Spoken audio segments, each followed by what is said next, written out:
नमस्कार।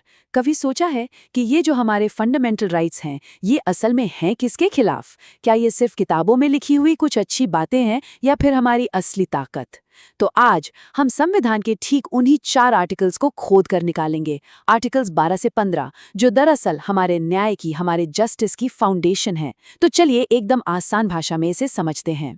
तो सबसे पहला और सबसे जरूरी सवाल यही है, जब हम कहते हैं कि हमारे पास अधिकार हैं, तो ये अधिकार हम मांग किससे रहे हैं?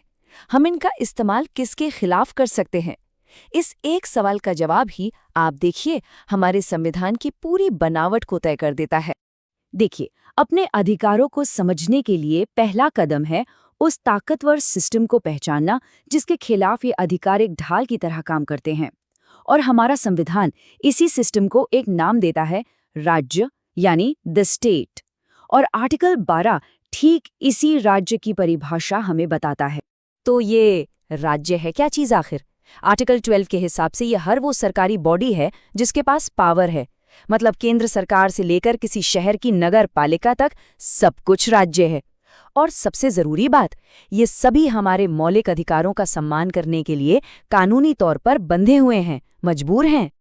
अब यहाँ मामला थोड़ा और दिलचस्प हो जाता है। देखिए, स्टेट का मतलब सिर्फ हमारी पार्लियामेंट या सरकारें नहीं है। इसकी डेफिनेशन बहुत बहुत वाइड है।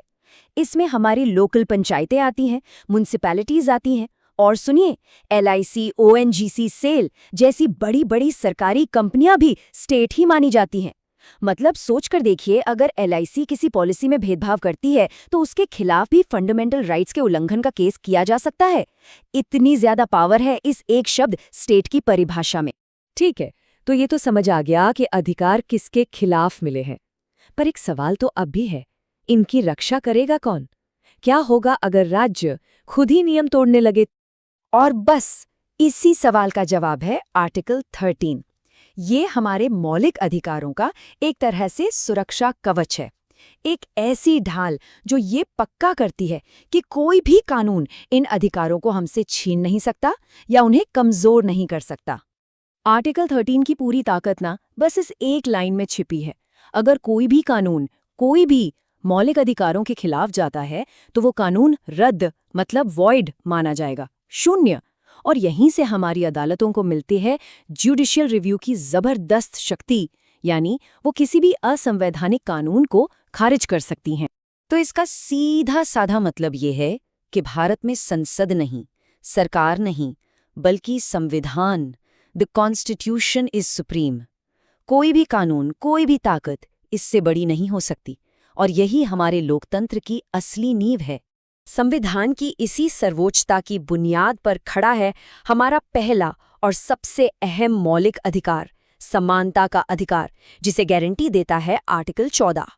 आर्टिकल 14, आप देखिए, समानता को 2 मजबूत खंभों पर खड़ा करता है।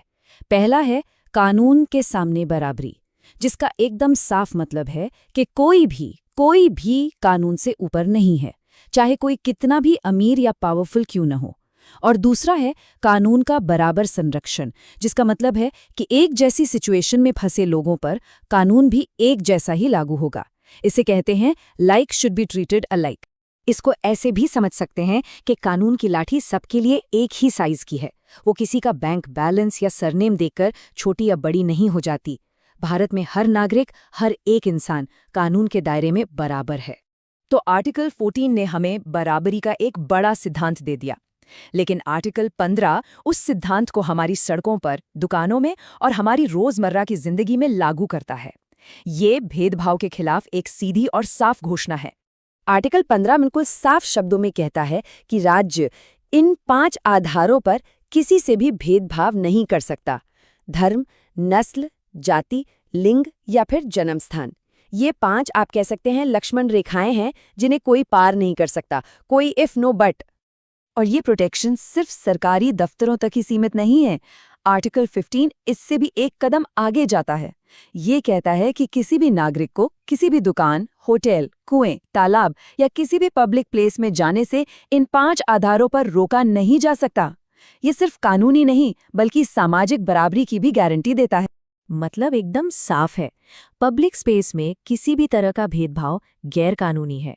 ये आर्टिकल समाज में सदियों से चली आ रही छुआछूत और ऊंच नीच जैसी जो बुराइयां हैं, उनकी जड़ पे सीधा वार करता है।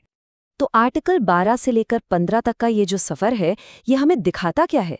ये दिखाता है कि कैसे एक के बाद एक आर्टिकल मिलकर एक मजबूत ढांचा तैयार करते हैं। आर्टिकल 12 बताता है कि पावर किसके पास है, आर्टिकल 13 उस पावर पर लगाम लगाता है, और फिर आर्टिकल 14 और 15 बराबरी और न्याय का रास्ता दिखाते हैं। ये सिर्फ कानून की सूखी बातें नहीं हैं, ये एक बेहतर समाज का ब्लूप्रिंट है।